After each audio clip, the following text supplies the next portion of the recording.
Kolhapuri gate police ठाण्याच्या हद्दीत अकोली स्मशानभूमीजवळ अज्ञात इसमाचं शिरा वेगळं धड आढळलंय। दिवसाढवळ्या घडलेल्या या घटनेनं एकच खळबळ उडाली आहे।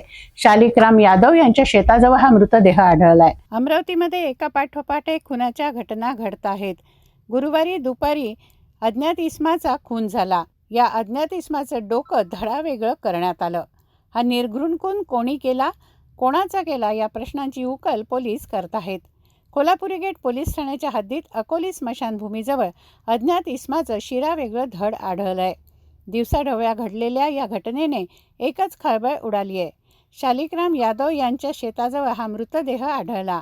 DCP शिंदे, DCP बारवकर घटनास्थळी दाखल झालेत। गुरुवारी दुपारची ही घटना आहे। फॉरेन्सिक एक्सपर्ट डॉग स्क्वॉडला घटनास्थळी पाचारण करण्यात आलंय। घटनास्थळावरून पोलिसांनी 70 सारखं घातक शस्त्र जप्त केलंय। साधारणपणे एक अकोली गावाजवळ रेल्वे स्टेशन आणि स्मशानभूमीकडे जाणाऱ्या रस्त्याच्या या ठिकाणी एक मृतदेह मिळाल्याची माहिती आज दुपारी 2च्या सुमारास पोलिसांना प्राप्त झाली। यावरून आमच्या कोल्हापुरी गेट पोलीस ठाण्याचे अधिकारी आणि आमचे सर्व ACP DCP या ठिकाणी आलेले आहेत। मृतदेहाची अजून ओळख पटलेली नाही। डॉग स्क्वॉड आणि फिंगरप्रिंट स्क्वॉड या ठिकाणी स्पॉटवरून येऊन त्यावरून पुढील तपास करत